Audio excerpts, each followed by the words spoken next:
24 ঘন্টার মধ্যে সব ছবি মূর্তি ভেঙে দিতে হবে। তখন আমি বলেছি আমি 2 নম্বর আসামি। 1 নম্বর আসামি কে? মুহাম্মদ সাল্লাল্লাহু আলাইহি সাল্লাম। তার যদি ফাঁসি হয় তাহলে আমার আজীবন জেল হবে। আমি মুসলিম চিররণবীর, মরণকে করি না ভয়। মরলে শহীদ, বাঁচলে গাজী, আমার উভয় সমান। মরাও যতটুকু, বেঁচে থাকা ততটুকু। মরলেই জান্নাতি, বাঁচলেও জানা। আমি কোনোদিন হিংসা করিনি। আমি 1 নম্বর আসামি নই, আমি 2 নম্বর আসামি। 1 নম্বর আসামি কে? মুহাম্মদ সাল্লাল্লাহু আলাইহি সাল্লাম। জেল, ফাঁসি দিয়ে দেন তার। মরা মানুষের ফাঁসি ঘোষণা হয়, হাইকোর্টে ফাঁসি ঘোষণা দিয়ে দিতে হবে। মুহাম্মদ সাল্লাল্লাহু আলাইহি সাল্লামের ফাঁসি ঘোষণা দিলাম, আমি জজ। তিনি একবারে জোরালোভাবে আদেশ করছেন, জোরালোভাবে আদেশ, আলী ছাড়বে না কোনো ছবি মূর্তি, সবকে ভেঙে খান খান চূর্ণ করে দাও। আলী তুমি ছাড়বে না কোনো উঁচু খবর, সবকে ভেঙে সমান করে দাও। এই যে এইখানে সব কবর উঁচু হচ্ছে, এখানেই কবর, আবার মুক্তিযোদ্ধা কবর। বেটা কি দেখাচ্ছেন আপনি কবর পাকা করে? অসম্ভব। মুহাম্মদ সাল্লাল্লাহু আলাইহি সাল্লাম বলেছেন আদেশ। কে এমন মায়ের বেটা আছে যে মায়ের বেটা দলিল নিয়ে আমার মুখের উপরে কথা বলতে পারে? ক্ষমতা দিয়ে কথা বলে একেবারেই সহজ। আমি আব্দুর রাজ্জাক নিঃস্ব মানুষ, আমার বংশীয় ক্ষমতা নাই, আমি কোনো দল সংগঠন করি না, আমার দলেরও ক্ষমতা নাই, আমার বংশেরও ক্ষমতা নাই, আমার টাকারও ক্ষমতা নাই। যে কোনো সময় আপনি প্রতিশোধ নিতে পারেন, প্রতিশোধ নিতে সমস্যা হবে না। তবে আমি আব্দুর রাজ্জাক বিন ইউসুফ বলছি, মুহাম্মদ সাল্লাল্লাহু আলাইহি সাল্লাম বলেছেন উঁচু কবর ভেঙে দিতে হবে। এবার বলছি, দেখি কোন মায়ের বেটা এই কথা 19-20 করতে পারে। এমন কোন মায়ের বেটা পৃথিবীতে জন্ম নিয়েছে, তার সাথে আমি মুখামুখি হতে প্রস্তুত রয়েছি। উঁচু কবর কেন? কি দেখাতে চাচ্ছেন আপনি? কি বলতে চাচ্ছেন আপনি? সম্মানিত দিনী ভাই বোন, আপনার কথার কারণে আমি কথাগুলি বলে ফেললাম, যদিচ আমি জোরে কথা বলতে চাচ্ছি না। আপনাকে আমি অনেক ভালোবাসি। আমি আপনার কাছে যেটা চেয়েছি সেটা হচ্ছে এই, আপনি জামিয়া সালাফিয়ার জন্য দোয়া করবেন। আমার মনে বড় স্বাদ, এদেশের মাটিতে আমি উন্নত মানের প্রতিষ্ঠান গড়বই গড়ব ইনশাআল্লাহ। জামিয়া সালাফিয়ার ডাঙ্গিপাড়া পবারাজ্জাহি প্রায় 20 বিঘা জমির ওপরে, এত বড় এরিয়া নেই এদেশে কোনো প্রতিষ্ঠান নাই, এ দেশে নাই। জামিয়া সালাফিয়া ডাঙ্গিপাড়া পবারাজ্জাহির মসজিদটার জমি হচ্ছে 90%। 3000 মুসল্লি একসাথে সালাত আদায় করতে পারবে। 1 তলা কমপ্লিট হয়ে গেছে, প্রায় কমপ্লিট, 2 তলার কাজ আরম্ভ হয়েছে। এখানেও আরম্ভ করতাম 3 বছর আগে, জমি ঠিক হয় না, মানে জমি ঠিক করতে পারি না আজ পর্যন্ত। একজন রাজি হলে আরেকজন হয় না, আরেকজন রাজি হলে আরেকজন হয় না। হাটাববির হাটাবর লোককে বলেছি আগামীকাল যদি জমি ঠিক হয়ে যায়, পরের দিন আমি কাজ আরম্ভ করবো ইনশাআল্লাহ। আজকে যারা আছে হাটাববির হাটাবর লোক বলুক যে আসেন, কোথা থেকে জমি নেবেন নেন। যদি কালকে ঠিক করতে পারে, পরের দিন আমি কাজ শুরু করবো ইনশাআল্লাহ। আমি প্রস্তুত আছি। কাজ কিভাবে হবে আমি জানি না।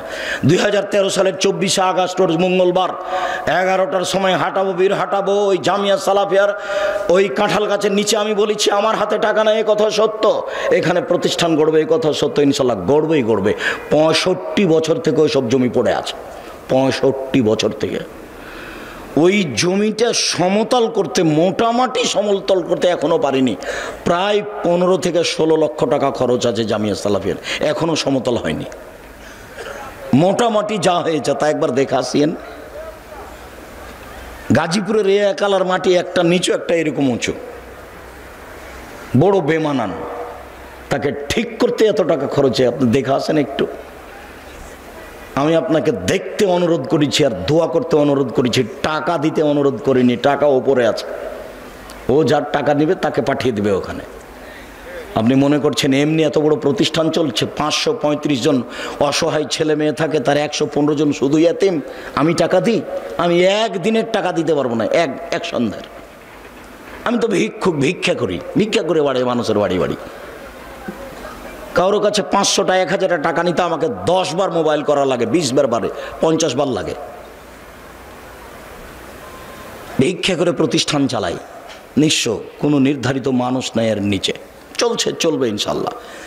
2016 সালের 17ই ফেব্রুয়ারি রোজ বুধবার বিকাল 4:30 5টার সময় জামিয়া সালাফিয়া ডাঙ্গিপাড়া পাওয়া রাজশাহী, ওইখানে বলেছিলাম আমার হাতে টাকা নেই, এ কথা সত্য, এখানে প্রতিষ্ঠান গড়বে, এ কথা সত্য, ইনশাল্লাহ গড়বেই গড়বে। কয়েক কোটি টাকার জমি ওখানেও কিনা আছে, কয়েক কোটি টাকার জমি এখানেও কিনা আছে। ওখানে 1300 মানুষের ছেলেদের অংশে রান্না হয়, আর মেয়েদের অংশে 700 750 মহিলার রান্না হয়। তার 715 জন শুধু খালি মেয়ে। 3টে করে গার্ড আছে ওখানে, 6 জন গার্ডের, এখানে 2 জন গার্ড আছে। আপনি সহজে এমনি ঢুকতে পারবেন না। এখানে যান, এখন যান, দেখে আসেন, আপনি এমনি ঢুকতে পারবেন না। কোনোদিন তো দেখারও আপনার স্বাদ জাগে না। কথাটা বলেই রাখি, এদেশের শীর্ষস্থানীয় আলেম ওলামা বক্তব্য দিবেন এই মার্চের 5-6, বৃহস্পতিবার শুক্রবার, সামনের বৃহস্পতিবার শুক্রবারের পরের বৃহস্পতিবার শুক্রবার। আপনি মুরব্বী মানুষ, আপনাকে আমি অনুরোধ জানাচ্ছি, আপনি ওখানে যাবেন, দেশের শীর্ষস্থানীয় বড় বড় আলেম ওলামা কথা বলবেন। আকরামুজ্জামান বিন আব্দুস সালাম তার মধ্যে একজন। আমি এখানে যেটা বারবার বলতে চাচ্ছি, সেটা আমি আপনার দোয়ার ভিখারি। খালি আপনি বলবেন, আল্লাহ, আব্দুর রাজ্জাক সাহেব যে কাজ করছে এটা তুমি কবুল করো। আমি সেদিনও বলেছিলাম, খালি উপরের কবুলিয়ত, উপরে কবুল হয়ে গেলে এগুলো সহজ। আর আমি আমার ব্যাপারে যেটা বলি, যে আমি আপনাদের টাকা পয়সা ক্ষতি করি না, আমি নিজে খাই না। এখানে কালকে যাবেন, এখানে একটা ভাউচার ফাইল আছে, যখন আমি খেয়েছি তখনকার টাকা দেওয়া আছে। দেখবেন, এই ছেলে দেখি, হিসাব রক্ষক দেখি, তোমার ভাউচার ফাইলটা দেখি আব্দুর রাজ্জাক সাহেবের ফাইল আছে কিনা। এখানে বোর্ডিং সুপার আছে, হিসাব রক্ষক আছে, ওখানে 2 জন 3 জন হিসাব রক্ষক আছে, বোর্ডিং সুপার আছে, 156 জন শিক্ষক শিক্ষিকা কর্মচারী, 156 জন। আর মাসিক আল ইতেসাম পত্রিকার মুফতি 10 জন। এদেশের আর একটা পত্রিকা বের করেন যার এই অবস্থা আছে, খালি মুফতি 10 জন। মাসিক আল ইতেসাম পত্রিকার প্রতি মাসে বৈঠক বসে।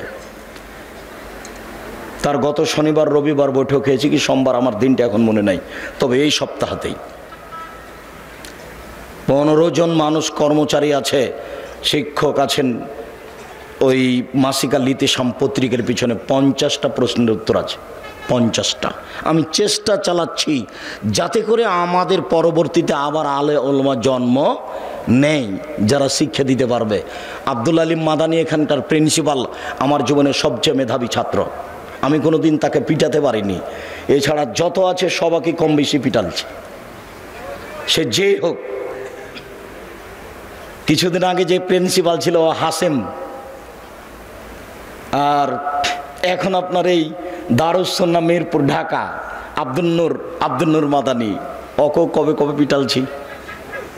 তবে এরা মেধাবী সব। মুশফিক, যে এখন মুশফিকুর রহমান নাজিরা বাজারের শিক্ষক, প্রায় যারাকে পড়িয়েছি তারা এখন একটা মাঠে কাজ করছে। ইমামউদ্দিন বিন আব্দুল বাসির অনেক দিনের ছাত্র, মুজাফফর অনেক দিনের ছাত্র। তবে এদের মধ্যে সবচেয়ে মেধাবী এখন যে প্রিন্সিপাল আব্দুল আলিম মাদানী। এই আমার সামনে কোনোদিন ভুল পড়েছে তা আমার জানা নাই। আর পড়াতে একটু 19-20 হলে আমি কাউকে কোনোদিন ছাড় দিইনি, একবারে পিটাতে ক্লাসে ঘাল করে দিয়েছি। 19-20 একটা শব্দের 19-20 চলবে না, যেইভাবে শব্দ আছে ওইভাবে পড়ে দিতে হবে। এই গতিতেই আছি, খালি একটু দোয়া করবেন, দোয়ার ভিখারি। মহান আল্লাহ বলেন, ওমাই ইয়াতাওয়াক্কাল আলাল্লাহ, যে ব্যক্তি আল্লাহর উপরে ভরসা করবে আল্লাহ তার জন্য যথেষ্ট। শুআয়ব আলাইহিস সালাম বলেন, ওমা তৌফিকি ইল্লা বিল্লাহ, আল্লাহ ছাড়া আমার কোনো শক্তি নাই। আলাইহি তাওয়াক্কালতু ওয়া ইলাইহি উনীব, আমি আল্লাহর উপরেই ভরসা রাখি, তার নিকটেই ফিরে যাব। মহান আল্লাহ বলেন আমাদের নবীকে, ফায়জা আযামতা ফাতাওয়াক্কাল আলাল্লাহ, মুহাম্মদ সাল্লাল্লাহু আলাইহি সাল্লাম, আপনি যখন কোনো কাজের সিদ্ধান্ত নেবেন তখন আপনি আল্লাহর উপরে ভরসা রাখুন। ইন্নাল্লাহা ইউহিব্বুল মুতাওয়াক্কিলিন, নিশ্চয় আল্লাহর উপরে ভরসা রাখে যে তাকে আল্লাহ ভালোবাসেন। বড় বড় পরহেজগার মানুষের আল্লাহ ভরসা, দুই একজন নবী রাসূলের আল্লাহ ভরসা, আজকে আপনার জন্য আল্লাহ ভরসা। এই ছেলে, ওখানে দাঁড়িয়ে আছো কেন? তুমি কি দেখাশোনা করছো? যারা এখানে পাশ দিয়ে হাঁটছে তারা হাঁটছে কেন? তোমরা একটু দেখতে পাও না? আর যেখানে মহিলা আছে সেখানে কথা বলে কেন? তুমি একটু খেয়াল করতে পারো না? যাও দেখো। আর আপনি আমার দিনী বোন, দয়া করে কথা বলিয়েন না। আপনার এটা স্বামীর বাড়ি নয়, এটা আপনার বাপের বাড়িও না। আপনার একটা লজ্জা থাকা দরকার। আব্দুর রাজ্জাক বিন ইউসুফ কথা বলছেন, আপনি কথা বলেন কোন লজ্জায়? কেউ যদি আপনার মাথার উপর দিয়ে, গায়ের উপর দিয়ে চলে যায়, তবু আপনি মুখ খুলবেন না, চুপ থেকে যান একবারে। পাথরের মতো থাকেন আর কান আমার দিকে লাগিয়ে থাকে। কিছু উপকার করবো ইনশাআল্লাহ। আজকে বাড়ি থেকে বের হয়েছেন কিভাবে? বাড়ি থেকে বের হবেন কিভাবে? রাসূল সাল্লাল্লাহু আলাইহি ওয়াসাল্লাম বলছেন, বিসমিল্লাহি তাওয়াক্কালতু আলাল্লাহ লা হাওলা ওয়ালা কুওয়াতা ইল্লা বিল্লাহ। এ দেখেন, বিসমিল্লাহি তাওয়াক্কালতু আলাল্লাহ, আমি আল্লাহর নামে বাড়ি থেকে বের হচ্ছি, তারই উপরে ভরসা করি। আমার চলা, থেমে যাওয়া আল্লাহর শক্তিতেই হয়। চলতে পারি ওরই শক্তিতেই, থেমে যাই তারই শক্তিতেই। বিসমিল্লাহি তাওয়াক্কালতু আলাল্লাহ লা হাওলা ওয়ালা কুওয়াতা ইল্লা বিল্লাহ। মনে থাকবে না? আজ থেকে বাড়ি থেকে বের হলে এটা ব্যবহার করবেন। বক্তব্যের সাথে মুনাফিকি করবেন না। এই ছেলে, আরেকজনের গায়ে হাত দিয়ে আছো কেন? রেডি হও, ঘুম আসে, একটু প্রস্তুতি নাও। আমার অল্প সময় কথা, আমি নিজেই ক্লান্ত। উপস্থিত হতে চায়নি আসলে। উসমান ভাই, মোশাররফ, এরা খুব জোর করে উপস্থিত করেছে। তাদেরও ভালো হোক, তারা একটা ভালো কাজের জন্য চাপ দিয়ে নিয়ে এসেছে। দয়া করে আপনি অপ্রস্তুত অবস্থায় থাকবেন না। আর যখনই কোনো কাজ করতে চাইবেন, ছেলে বলল আব্বু একটা কলম আনিয়েন, তখন আপনি কি বলবেন? ইনশাআল্লাহ। আনবো এ কথা বলে থেমে যাবেন না। আনবো এই কথা বলে যদি থেমে যান, তাহলে কলম কিনে আনার দায়িত্ব আপনি নিলেন। আর যদি আপনি বলেন ইনশাআল্লাহ, তাহলে কলম কিনে আনার দায়িত্ব কার উপরে চাপিয়ে দিলেন? আল্লাহর উপরে। হোক আর না হোক, লাভও নাই লসও নাই। হলে ভালো, না হলে ভালো। আমি তো কাজ কার উপরে চাপিয়ে দিয়েছি? উপরে আমি বলেছি ইনশাআল্লাহ। আর যদি আপনি বলেন ঠিক আছে আনবো, তাহলে কাজ উপর নিজের উপরে নিয়ে নিলেন, নাও হতে পারে। সুলাইমান আলাইহিস সালামকে আল্লাহ ঠেকিয়ে দিয়েছেন। সুলাইমান আলাইহিস সালাম বলেন, আমরা 100 জন বউ, সবার কাছে যাব, সব ছেলে জন্ম নেবে, সবাই হবে যোদ্ধা, যুদ্ধ করে দেশ দখল করব। উনি ইনশাআল্লাহ বলেননি। একটাও স্ত্রী সন্তান দিল না, একজন দিলে তো অর্ধাঙ্গ অচল। তখন আল্লাহ বলছেন, সুলাইমান, ক্ষমতা দিয়ে কাজ হবে না, ইনশাআল্লাহ বলতে হতো। কাজ আমার উপরে চাপায়, কাজ আমার উপরে চাপায়। আপনাকে বলছি, এখন আপনাকে বলছি, উপস্থিত বৈঠকের মুসলিম বোন, কথা বলছো কেন? চুপ থাকো। উপস্থিত বৈঠকের মুসলিম বোন, আপনাকে বলছি, এদিকে খেয়াল করেন, আপনাকেই বলছি। কোনো কাজ করতে গেলে স্বামী একটা কাজ আপনাকে করতে বলল যে এই কাজটা করো, আমি আসছি, তা আপনি কি বলবেন? ইনশাআল্লাহ। বুঝতে পারলেন না মনে হয়? আপনি মহিলা মানুষ, এখনো গল্প করছেন নাকি? কি বলবেন? ইনশাআল্লাহ। স্বামী বলছেন তুমি এই কাজটা করো, আমি যাচ্ছি, তখন আপনি কি বলবেন? ইনশাআল্লাহ। তাহলে কাজটা আর একজনের উপরে চাপিয়ে দেওয়া হলো। দেখেন, নবীগণের আল্লাহ ভরসা। ইব্রাহিম, জি, মূর্তি কে ভেঙেছে? আরে আমাকে বলছেন কেন?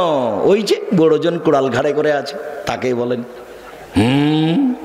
ও কি কথা বলতে পারে? তুমি তো আমাদের ব্যঙ্গ করছো দেখছি। এই যুবকেরা কে আছো? গর্ত খনন করো, খড়ি জমা করো, আগুন লাগিয়ে দাও, একে ফেলে দাও।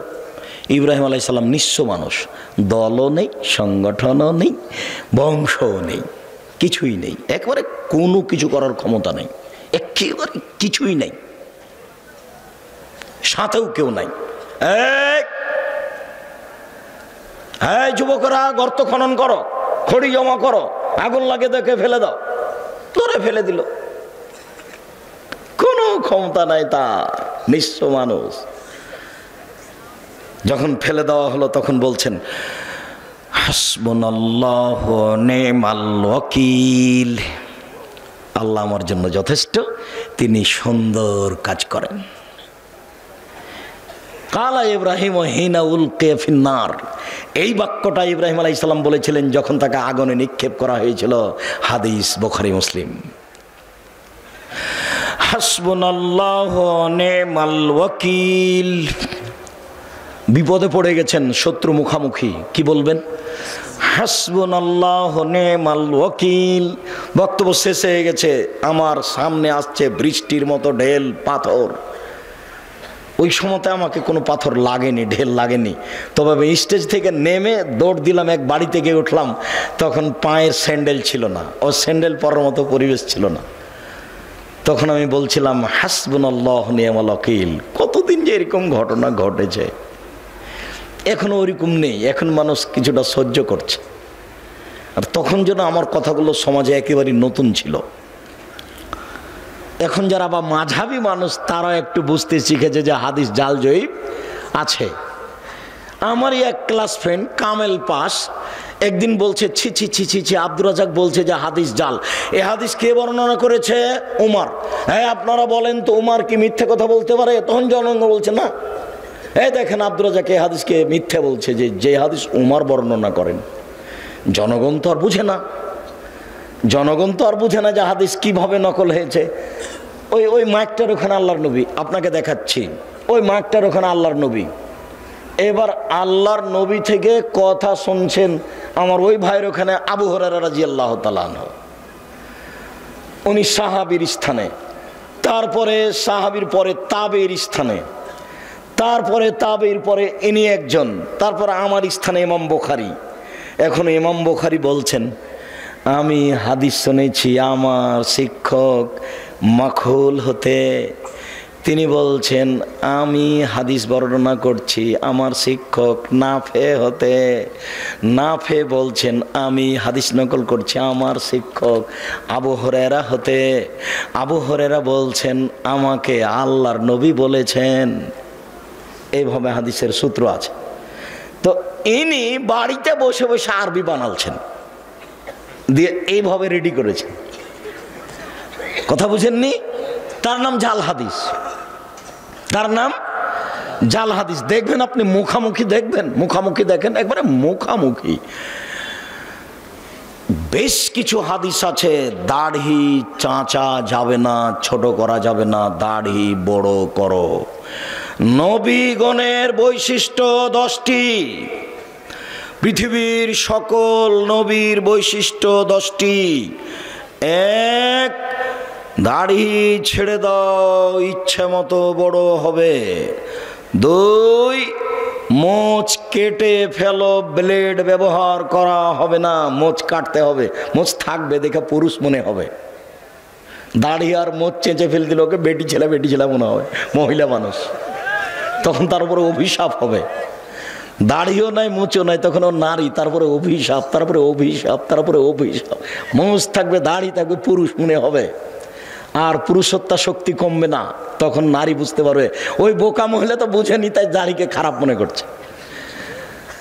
ও যদি বুঝতে পারতো যে দাড়ি থাকলে পুরুষত্বা শক্তি বাড়ে, তাহলে তো বলতো না তুমি আরো দাড়ি রাখো, তুমি আরো দাড়ি রাখো, তুমি আরো দাড়ি রাখো।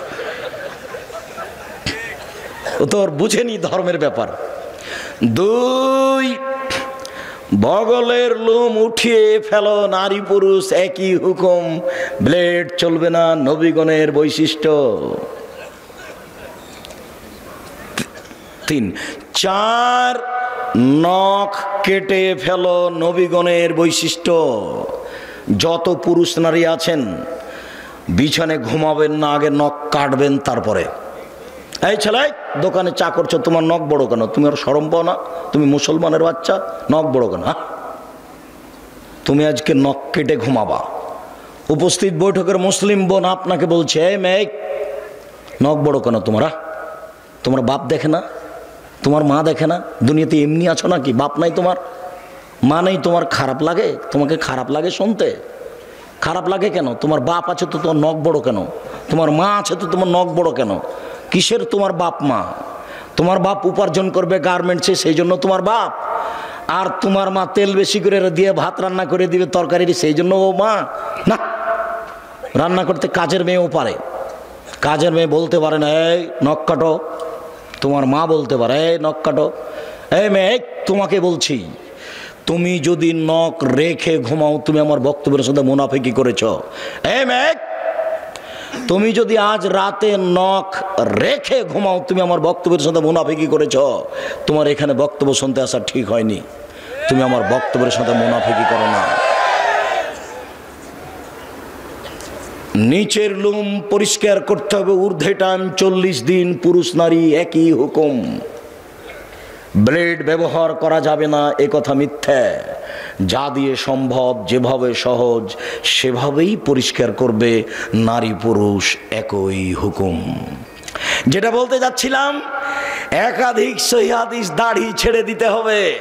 তিরমিজিতে একটা হাদিস আছে, জাল হাদিস, আল্লাহর নবী তার দাড়ির দুই পাশ থেকে এবং সামনে থেকে কেটে ছোট করতেন। ওটাও হাদিস, এটাও হাদিস। বুঝাতে পারলাম না? আমি কি বুঝাচ্ছি তা বলতে পারেনি, বুঝতে পারেননি মনে হয়। তার মানে দাড়ি রেখে দিতে হবে, এটা বুখারী মুসলিমের সহিহ হাদিস। আর দাড়ি কেটে ফেলতে হবে, নবীও কাটতেন, এটা কোন হাদিস? জাল হাদিস, এটা মানুষে বসে বসে বানালছে। বুঝতে পারলেন না? মুহাম্মদ সাল্লাল্লাহু আলাইহি সাল্লাম বলেন, মহিলার দিকে লক্ষ্য করা যাবে না। আল্লাহর নবী হঠাৎ যদি কোনো মহিলার উপরে চোখ পড়ে যায় তাহলে কি করব? তখন আল্লাহর নবী বললেন, তুমি তোমার মুখটা তার থেকে সরিয়ে নিবা। তার মানে টিভির পর্দার দিকে তাকিয়ে তার খবর শোনা যাবে না। কোনো মানুষ যদি টিভিতে খবর শুনতে চায় তাহলে তাকে এইভাবে বসতে হবে। রং মাখানো পতিতালয়ের মেয়ে টিভির পর্দাতে এসে বক্তব্য দিচ্ছে, আপনি তার দিকে চোখ রেখে আছেন, তখন আপনি পরহেজগার? ছি ছি ছি ছি, একটু লজ্জা লাগে না? একটু শরম হয় না? একটু হায়া লাগে না? বেটা তাহাজ্জুদ পড়ে, মাথায় টুপি দিয়ে থাকে, একটু শরম করা দরকার। খারাপ লাগছে, খারাপ লাগবে কেন? বসেন কেন? বসবেন কেন? আপনি বলেন যে আমি খুব ভালো মানুষ, বলেন দেখি, বলেন আপনি ভালো মানুষ, আপনি বলেন দেখি। রাসূল সাল্লাল্লাহু আলাইহি সাল্লাম বলছেন 3 শ্রেণীর মানুষ জান্নাতে, জাহান্নামে যাবে না, ও জান্নাতে যাবেই যাবে। তার এক শ্রেণীর মানুষ হচ্ছে বেগানা নারী, অপর নারীকে দেখে চক্ষু নিচু করে, যে সে জান্নাতে যাবে। আমি বলিনি, মুহাম্মদ সাল্লাল্লাহু আলাইহি সাল্লাম বলেছেন এক শ্রেণীর মানুষকে আমি জান্নাতে নিয়ে যাব। কিভাবে নিয়ে যাবো সেটা আমার ব্যাপার। সেই পুরুষ যারা অপর নারীকে দেখে চক্ষু নিচু করে। তাহলে একাধিক সহিহ হাদিস, নারীর দিকে দেখা যাবে না। আর একটা হাদিস আছে, আল্লাহর নবী বলছেন কেউ যদি সুন্দরী মেয়ের দিকে তাকায় তাহলে চোখের পাওয়ার বেড়ে যাবে। হাদিস জাল। এদেশে একটা বই পাওয়া যায়, বক্তা শ্রোতার পরিচয়, দেখুন কিনে দেখুন, ওটাও হাদিস, এটাও হাদিস। মুহাম্মদ সাল্লাল্লাহু আলাইহি সাল্লাম বলেন, সালাতের সালাম হচ্ছে, সালাত শেষ হচ্ছে আসসালামু আলাইকুম রাহমাতুল্লাহ, আসসালামু আলাইকুম রাহমাতুল্লাহ। আবু দাউদে একটি হাদিস আছে, সালামের বৈঠকে বসে বায়ু ছেড়ে দিলেই সালাম হয়ে যাবে।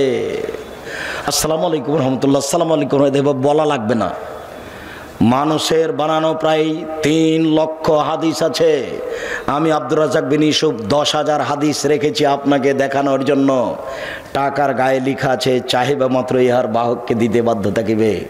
আমি আব্দুর রাজ্জাক বিন ইউসুফ 10,000 জাল জয়ীফ হাদিস আপনাকে দেখানোর জন্য প্রস্তুত রয়েছি। হাদিস যে জাল হয় তার আপনাকে 2-1টা দেখালাম। ফাজাইলে আমল বইয়ে লেখা আছে যে আদম আলাইহিস সালাম ভারত থেকে 60,000 বার হজ করতে গেছেন, তাহলে তার বয়স হতে হবে 60,000 বছর। একেবারে নগদ মিথ্যে। ফাজাইল আমলে বইয়ে লেখা আছে এমন ভাবে জিকির করবে দেখে যেন মানুষ বলে পাগল। আপনাদের এখানে যে বট গাছ আছে, বট গাছে এখন এখানে সম্মেলন হয় কিনা, যারা দেখেছেন তারা নারী পুরুষ জিকির করতে করতে উল্টে পড়ে যায়। যারা বাস্তব দেখেছে তারা বলছে জি না, এটা রাখা যাবে না। পীর মুরিদির কোনো নীতি রাখা যাবে না, যে কোনো মূল্যে এলাকা থেকে উঠাতে হবে, যে কোনো মূল্যে। কথা দিয়ে উঠান, পিটিয়ে উঠান। অসম্ভব আহলে হাদিস উর্দুশিত এলাকায় এরকম জিকির আজকার মিথ্যা নারী পুরুষ একাকার হয়ে হতে পারে না। অসম্ভব, যে কোনো মূল্যে ঠেকাতে হবে, যে কোনো মূল্যে। আপনি প্রস্তুত থাকুন। আহলে হাদিস অধ্যুষিত এলাকায় এরকম মিথ্যে জিকির হবে, এটা হতে পারে না। ধর্মের নামে মিথ্যে জিকির চিৎকার করে হতে পারে না। এই মাটিতে জিকির হবে লা ইলাহা ইল্লাল্লাহ চুপে। আপনাকে কথা প্রসঙ্গে একটু দেখালাম। আল্লাহ ভরসা, আল্লাহ ভরসা একটু। আবু বকর সিদ্দিক রাদিয়াল্লাহু তাআলা আনহু বলেন, আমি গারে শহরে আল্লাহর নবীর সাথে আছি। তার একটু আগে বলি, 1 মিনিট এক খেয়ালে চেয়ে থাকবেন। মন খারাপ, আবু বকর সিদ্দিক হিজরত করে চলে যাবেন, পালিয়ে যাবেন। আল্লাহ রাসূল বলছেন, আবু বকর তুমি একটু থামো, আমাকেও যাওয়া লাগতে পারে। তখন আবু বকর সিদ্দিক বুঝলেন তাহলে দুইজনের একসাথে হিজরত হবে। এবার আবু বকর সিদ্দিক 2টা উটের প্রস্তুতি নিলেন। আর বক্তা বলছেন যে সেদিন থেকে আবু বকর সিদ্দিক রাদিয়াল্লাহু তাআলা দরজায় দাঁড়িয়ে থাকলেন। কখন আল্লাহর নবী বলবেন, কখন রেডি, তাই তিনি রেডি আছেন, একবার সব মিথ্যে কথা। তখন উনি বুঝলেন যে আমাকে বের হতে হবে, 2টা উট রেডি। হঠাৎ একদিন দুপুরের সময় আয়েশা রাদিয়াল্লাহু তাআলা বলছেন, আমার বাপ মা খালি দিন ধর্ম, খালি দিন ধর্ম। মুহাম্মদ সাল্লাল্লাহু আলাইহি ওয়াসাল্লাম আমাদের বাড়িতে সকালে আসেন, বিকেলে আসেন, সকালে আসেন, বিকেলে আসেন। ঠিক একদিন দুপুরের সময় এসে বলছেন, ঢুকে বলছেন, আবু বকর সিদ্দিক, জি মেয়ে দুটাকে আপনার পরিবারের, এদেরকে সরতে বলেন। জি না, সরবে না। কি বলছেন বলেন? তার মানে আমি আবু বকর সিদ্দিক যেমন, আমার মেয়েরাও তেমন 19-20 হবে না। আমি বুঝতে পারছি আপনার কথা গোপন, কিন্তু আমাকে বলা যেমন আমার মেয়েদের সামনে বলা তেমন কোনো সমস্যা নেই। ওটা আয়েশা, এটা আসমা। বুঝতে পারেননি মনে হয়। বাপ যেমন বেটা তেমন, বাপ যেমন বেটি তেমন। অর্ডার হয়ে গেছে, চলে যেতে হবে। ঠিক আছে, বের হয়ে গেলেন। গারে শহরে পাহাড়ের মধ্যে আশ্রয় নিলেন, গর্তে দিয়ে। আবু বকর সিদ্দিক বলছেন, এখানে আপনি থামেন, আমি আসছি। এখানে আপনি বসেন, আমি আসছি। ওখানে সব মিথ্যা কথা লেখা আছে, যে সব গর্তগুলিকে আবু বকর সিদ্দিক ছিদ্রগুলো বন্ধ করছিলেন, সাপ তাকে দংশন করতে পারে।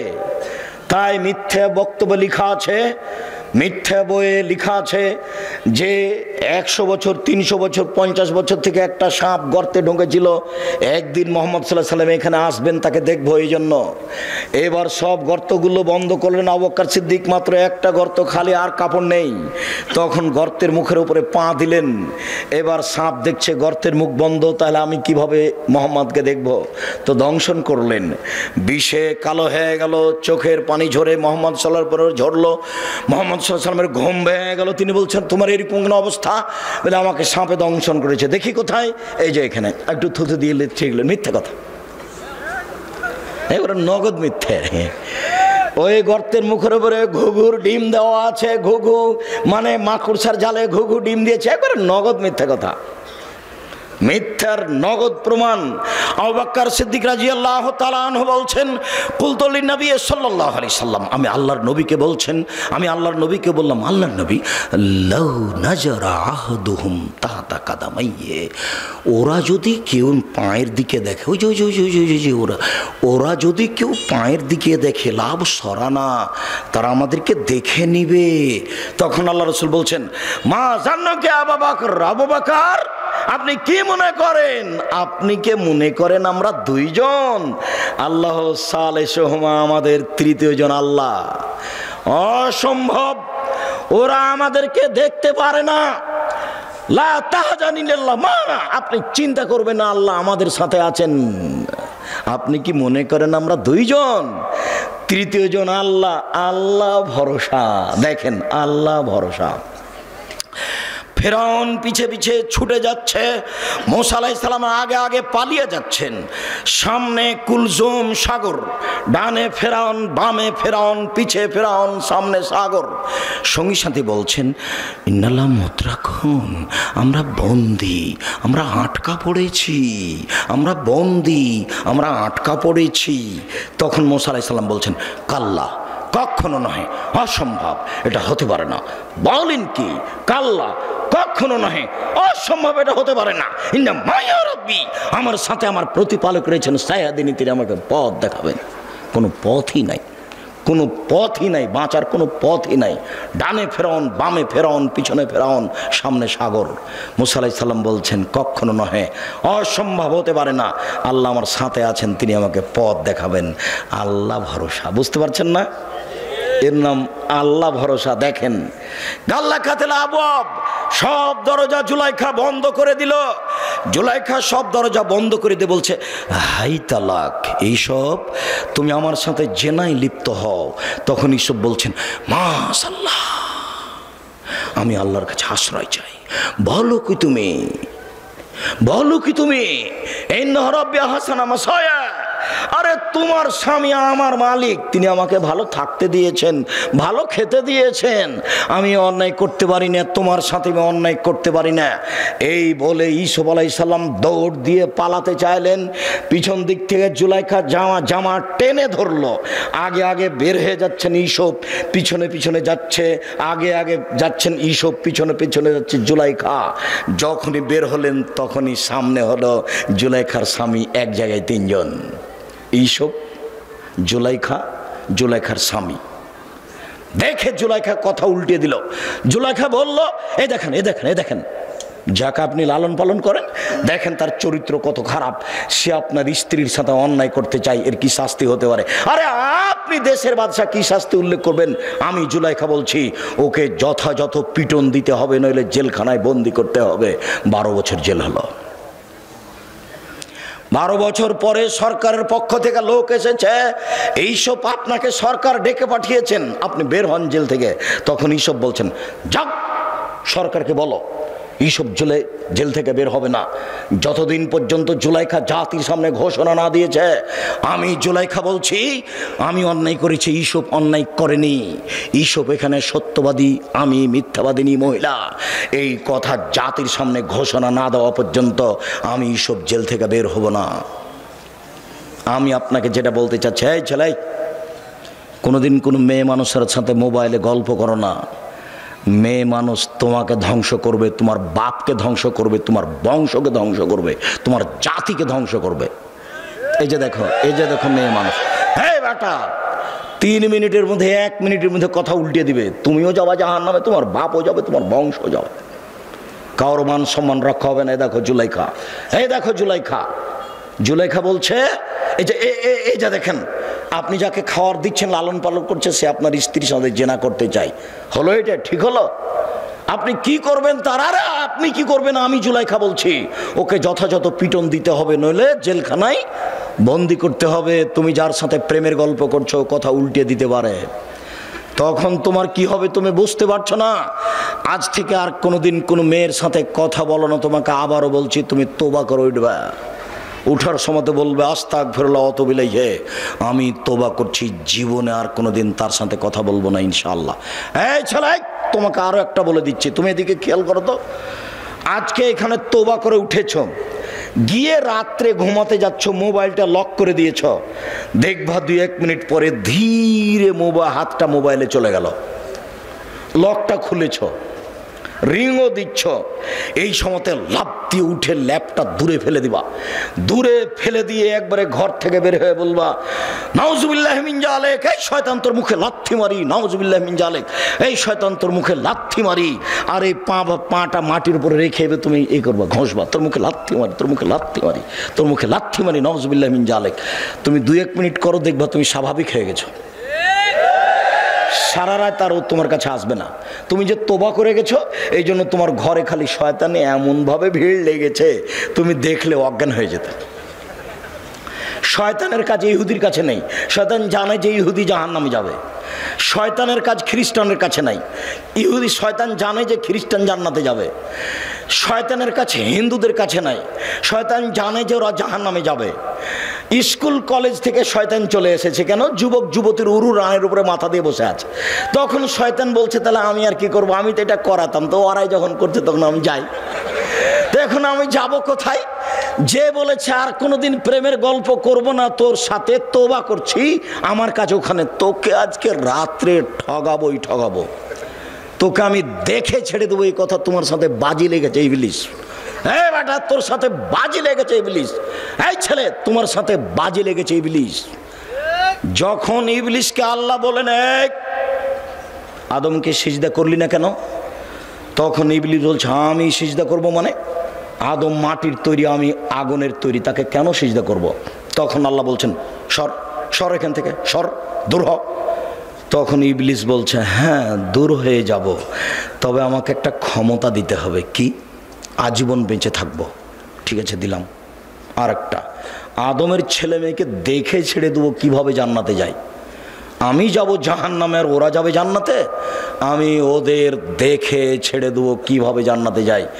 তাহলে কথোপকথন মুখামুখি কার সাথে হচ্ছে? আল্লাহর সাথে। কার? ইবলিসের। ইবলিস আল্লাহর সাথে চুক্তি করেছে তোমাকে দেখে ছেড়ে দিয়ে তুমি কেমনে জান্নাতে যাও, যার জন্য তুমি তোবা করার সাথে সাথে তোমার ঘরে এসে ঢুকেছে। আর 1 মিনিট দেখো, 1 মিনিট এদিকে দেখো, এদিকে।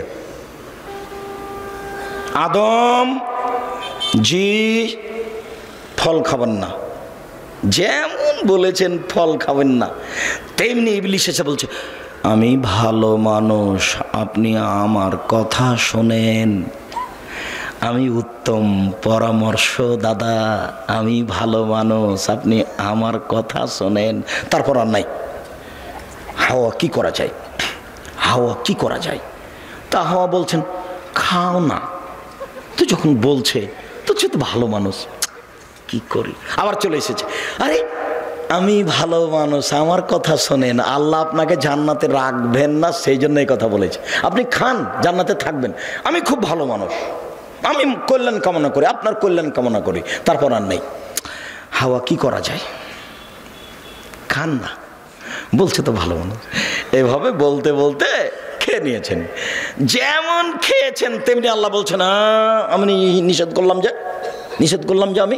তখন দুইজন মিলে বলছেন রব্বানা জালামনা আনফুসানা ওয়া ইল্লাম তাগফির লানা ওয়া তারহামনা লানাকুনান্না মিনাল খাসিরিন। হে আমাদের প্রতিপালক, তুমি যদি দয়া না করো, তুমি যদি ক্ষমা না করো, তাহলে আমরা অপরাধীদের অন্তর্ভুক্ত হব। আমরা নিজেদের প্রতি অন্যায় করেছি, তুমি যদি দয়া না করো, তুমি যদি ক্ষমা না করো, তাহলে আমরা পাপীদের অন্তর্ভুক্ত হব। মরা পর্যন্ত দুইজনে কথা বলেছেন, মরা পর্যন্ত। আর সব নিজের ছেলে মেয়েকে বলে গেছেন, আপনাকে বলেছেন, আপনি কি বলবেন? রব্বানা জালামনা আনফুসানা ওয়া ইল্লাম তাগফির লানা ওয়া তারহামনা লানাকুনান্না মিনাল খাসিরিন। কে বলেছেন? আমার বাপ বলেছেন। কে বলেছেন? আপনার বাপ বলেছেন। কে বলেছেন বলেন তো দেখি? আদম আলাইহিস সালাম বলেছেন। অতএব আমাকে আপনাকে বলতে হবে ও খুব শয়তান, ও হলো শয়তান।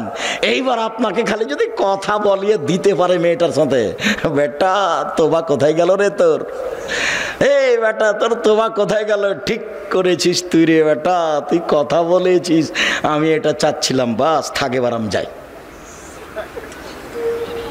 যার জন্য একবারে লাথি মারবে তুমি তার মুখের উপরে, তোর মুখে লাথি মারি, তোর মুখে লাথি মারি, নাউজুবিল্লাহি মিন জালিক, নাউজুবিল্লাহি মিন জালিক, আস্তাগফিরুল্লাহ ওয়া আতুবু ইলাইহি। আমি তোবা করলাম, আবার এই কথা বলছি কেন? আল্লাহ ভরসা। 2-1 মিনিট, বেশি নয়। এই ছেলে বসো। সম্মানিত দিনী ভাই বোন, এই 2-3টা হাদিস, কয়েক মিনিট। উমর ইবনে খাত্তাব রাদিয়াল্লাহু তাআলা আনহু বলেন, রাসূল সাল্লাল্লাহু আলাইহি সাল্লাম বলেছেন, লাউ আন্নাকুম তাতাওয়াক্কালুনা আলাল্লাহি হাক্কা তাওয়াক্কুলিহি। পৃথিবীর মানুষ, তোমরা যদি সত্য সত্য আল্লাহর উপরে ভরসা করো, লা রাযাকতুম, তাহলে তোমাদের রুজি দেওয়া হবে। কামা ইরযাকুত তায়র, যেমন পাখিকে রুজি দেওয়া হয়। তাকদু খেমাসান তারহ বেতানা, সকালে পাখি খালি পেটে আসে, বিকালে পাখি ভরা পেটে যায়। পাখি কি গতকালকে খাদ্য জমা করে গেছিল? তা আজকে সকালে খালি পেটে আসেনি, এখন বিকালে কিভাবে যাচ্ছে? ভরা পেটে যাচ্ছে। আল্লাহর নবী বলছেন তোমরা সত্য সত্য আল্লাহর উপর ভরসা রাখো, পাখিকে যেমন খেতে দেওয়া হয় তোমাকে দেওয়া হবে। আবু হুরায়রা রাদিয়াল্লাহু তাআলা আনহু বলেন, নবী করিম সাল্লাল্লাহু আলাইহি সাল্লাম বলেছেন, আমার উম্মতের 70,000 মানুষ হিসাব ছাড়াই জান্নাতে যাবে। 3টি গুণ আছে যাদের। 1, লায়াস্তার কোনা, যারা ঝাড়ফুঁক করে না। 2, ওয়ালায়াতাতাইয়ারুনা, যারা অশুভ ফল গ্রহণ করে না। কার যে মুখ দেখে আসলাম কাজই হলো না, কোন মহিলার যে মুখ দেখলাম, এর নাম অশুভ ফল গ্রহণ করা। 3, ওয়ালা রাব্বিহিম ইয়াতাওয়াক্কালুন, আর যারা আল্লাহর উপরে ভরসা করে তারা বিনা হিসাবে জান্নাতে যাবে, কোনো হিসাব নিকাশ নেই।